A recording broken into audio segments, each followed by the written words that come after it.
Salut à tout le monde, j'espère que vous allez bien, que vous vous portez bien, que vos préparations de fête se passent bien aussi, hein, ça approche, c'est la semaine prochaine. Donc écoutez, on se retrouve aujourd'hui pour le tirage du jour avec l'héritage du tarot divin. Donc vous avez trois cartes qui sont disposées devant vous.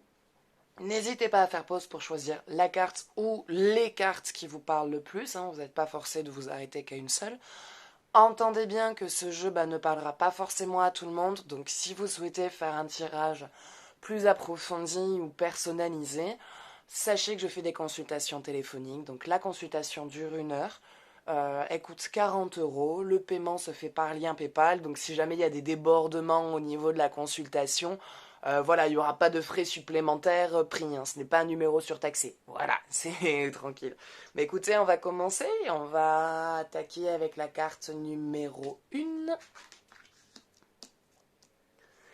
qui est le monde.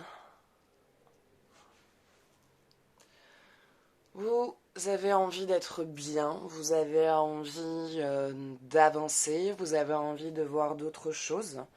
Vous sentez que dans votre vie actuelle, vous n'êtes plus à votre place, ou plutôt, enfin, c'est difficile de ne plus avoir sa place dans sa vie. Ça serait plutôt qu'il y a des choses dans votre vie qui ne sont plus à leur place. Il y a vraiment, voilà, il y a quelque chose en vous qui est en train de s'éveiller, qui est en train de changer. Et vous en avez un petit peu ras-le-bol du monde, du monde de ce moment. Il y a, voilà, un enclin au changement, il y a un gros enclin au changement.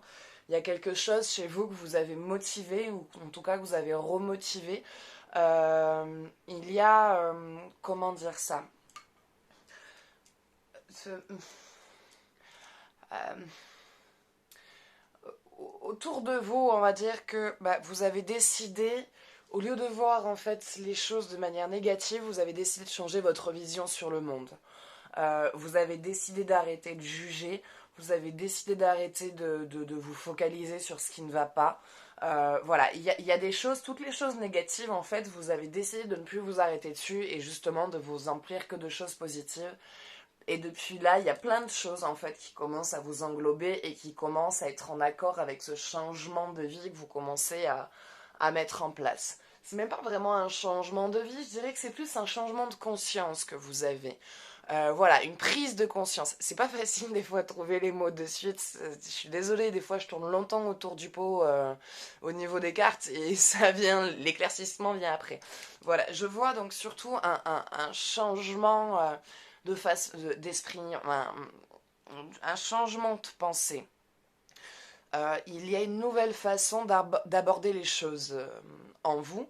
Parce que je sens un ras-le-bol de se laisser dépasser par tout ce qui arrive et une envie voilà, de se sentir plus libre dans sa façon de penser, dans ses actions, dans le regard des autres.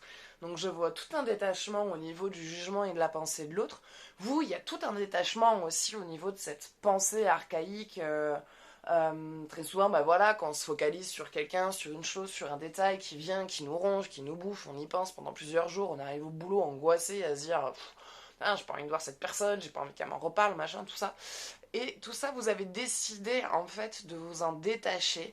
Donc il y a une libération de l'esprit, il y a une libération de conscience.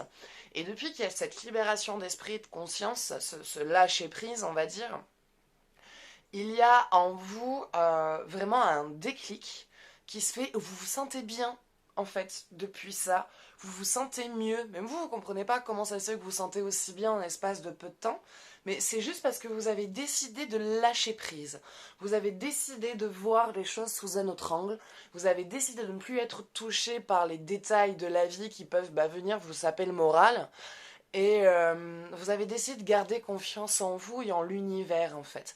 Vous sentez qu'il y a des énergies qui tournent autour de vous. Vous voyez bien que de toute façon, vous êtes quand même quelqu'un d'apprécié, qu'il y a des gens qui sont intéressés par vous, par votre univers, par votre monde. Et vous n'avez, c'est comment dire, c'est comme s'il y avait une honte d'être qui vous êtes et que vous n'aviez plus honte en fait, tout simplement. Vous n'aviez plus honte d'être vous-même, vous n'aviez plus honte de votre caractère, de votre façon de parler, de votre façon d'être, de votre façon d'agir. Vous avez décidé de vous détacher vraiment du jugement de l'autre et de vraiment agir en pleine conscience avec vous-même. Et voilà, moi je vois, en fait, il n'y a rien en soi qui vous arrive, là, il n'y a pas vraiment de détails importants à vous dire. Tout ce que je vois, c'est que voilà, c'est qu'il y a une vraie libération de pensée, il y a un vrai lâcher-prise, il y a un état de conscience divin, on va dire, spirituel en tout cas, qui commence vraiment à être acquis. Et tous les petits rouages qui venaient vous bloquer bah, commencent à se dissiper parce que vous avez tellement envie d'être bien, vous avez tellement plus envie d'être envahi par ces émotions néfastes que quand elles arrivent, il y a vraiment ce truc de pof, non, le négatif, je veux pas, on va prendre le positif et rester focalisé là-dessus. Et voilà, je vois vraiment quelque chose comme ça. Je vois vraiment la positivité qui revient, l'énergie, la joie, envie d'être bien, envie d'avancer, envie de ne plus se laisser dépasser. Et depuis, en fait, il y a toutes les énergies du coup qui sont en accord avec vous. Et plus vous êtes sur ce travail de lâcher prise et de pleine conscience et de bien-être, plus vous allez avoir des choses positives qui vont s'accorder autour de vous et se mettre en action autour de vous. Voilà. Bah écoutez, c'est le seul message que j'ai pour la carte numéro 1. Donc si vous voulez faire un jeu plus conséquent, on va dire, autour de cette carte, vous trouverez mon numéro de téléphone dans la description ainsi que le lien vers ma page Tarot Guidance si vous souhaitez une consultation. Et allez, on va s'attaquer à la carte numéro 2. L'ermite. Isolement et apprentissage. Isolement et apprentissage. C'est-à-dire que euh, vous êtes, vous, dans une phase, comparée à la première, vous êtes dans une phase un peu moins gaie. Vous êtes dans une phase un peu moins joyeuse, vous êtes dans une phase, pareil, vous êtes en train, pas spécialement de tout remettre en question, mais il y a déjà voilà, quelques parties de votre vie où vous êtes en train de remettre en question, comme par exemple le travail. Voilà, je vois beaucoup de questions, beaucoup de questionnements sur le travail, sur là où vous êtes, sur le fait de travailler dans ces conditions-là qui ne vous conviennent pas, qui ne vous conviennent plus. Euh, vous vous rendez compte bah, que voilà, que ce n'est pas la vie que vous voulez mener, ou en tout cas que la vie que vous menez à l'heure actuelle ne correspond plus, on va dire, avec la personne que vous êtes aujourd'hui. Donc il y a eu toute une évolution, hein, bien sûr. Il y a eu toute une évolution bah, pour qu'un jour, bah, on arrive à se dire non, ce métier, je n'en veux plus. Puis il y a ça aussi. Puis il y a ça, là-bas. Et puis il y a encore autre chose. Donc voilà, il y a une espèce de changement, mais un peu plus... vous, c'est moins dans la joie, voilà. Ça se passe de manière un peu plus difficile en se disant... voilà, parce que je n'ai pas l'impression que vous avez encore totalement trouvé votre voie, en tout cas la nouvelle carrière, la nouvelle branche vers laquelle vous voulez aller, mais en tout cas vous dirigez vers quelque chose de nouveau. Vous dirigez vers quelque chose de nouveau. Il y a, voilà, je vois une petite période d'isolement. Ça vous fait du bien à vous, vous isoler, ça vous permet, on va dire, alors quand je dis isolement, je ne vois pas du tri autour de vous. Je ne vous vois pas dégager des gens ou quoi que ce soit. C'est juste que là, pendant un temps, voilà, vous êtes moins enclin à voir du monde, plus enclin à vous occuper de vous, à vous occuper de vos petits, de vos problèmes qui se passent en ce moment. Vous occuper de cette remise en question sur laquelle vous êtes en train de passer, qui n'est pas facile à encaisser. Parce que du coup, vous êtes en train de remettre quelque part tout sous analyse. Et voilà, donc cet isolement vous fait du bien. Ça vous permet, on va dire, de réfléchir de manière plus posée, plus calme et sans être parasité par les pensées et les avis des autres, en fait. Parce que les avis sont importants, hein, c'est toujours bien de pouvoir échanger et se confier. Mais les pensées des autres viennent parasiter vos projets et vos idées alors que ça commence à s'éclaircir pour vous. Donc, comme on dit parfois, c'est quoi déjà l'expression? Moins on en dit, mieux on se porte. Voilà. Pour moi, vous êtes un petit peu dans cette phase. Moins vous en direz, mieux vous vous porterez. Ça va pas spécialement durer extrêmement longtemps. C'est juste une période où, voilà, le boulot, ça va plus, vous en avez marre, vous avez envie de faire autre chose. Quoi, vous savez, mais vous savez pas trop, voilà, c'est du kiff-kiff bourricot. Il y a quelque chose en tout cas qui vous intéresse, mais cette branche qui vous intéresse a plusieurs filières. Donc vous êtes en train de regarder, on va dire, à tâtons qu'est-ce qui vraiment dans cette filière-là, enfin dans cette branche-là, quelle est vraiment la filière qui vous appelle le plus. Donc je vois une petite traversée, une petite période seule où voilà, vous allez vraiment vous occuper de vous et votre projet pro. Voilà, de votre projet pro. Euh, pour ceux qui sont en couple, j'ai l'impression qu'il y a une séparation qui est à venir. Après, je sais pas plus clair que ça. Parce que je vous vois seul. Voilà, là j'ai vraiment un sentiment d'une personne seule qui fait sa traversée, qui fait son cheminement, qui doit s'occuper de soi, qui doit s'occuper de ses programmes. Et je vois que pour ceux qui ont partenaire, votre réévaluation, on va dire, votre réévaluation, votre remise à niveau que vous faites pour vous, il a du mal à le gérer. Il a du mal à le gérer, il a du mal à accepter, ou plutôt c'est comme s'il avait du mal à suivre le mouvement. Euh, Comme s'il n'acceptait pas votre évolution. Le fait que vous êtes en train d'évoluer et de passer à un niveau supérieur de votre vie. Donc ben voilà, hein, dans notre vie on a des projets, puis on évolue, on les passe, puis on passe à des projets supérieurs. Lui il est resté au même projet que vous passez à des projets, j'allais dire haut de gamme, à des projets plus importants. Voilà, vous passez à une élévation supérieure. Et pas lui. Et lui, il a du mal avec ça, il a du mal à l'accepter. Et voilà, je suis plus enclin à dire que pendant cette période, on va dire déjà, où bah, vous êtes tout en train de remettre en question, vous allez vraiment vous sentir seul, quoi. Parce que il n'y a pas de soutien moral de la part de votre compagnon.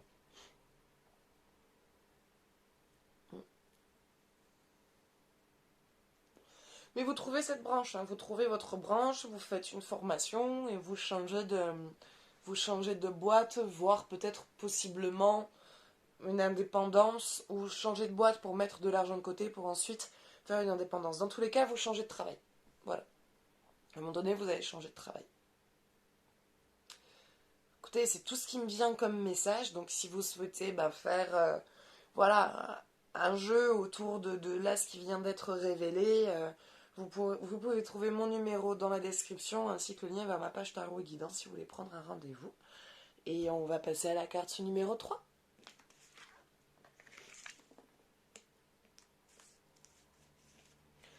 La roue. La roue de la fortune.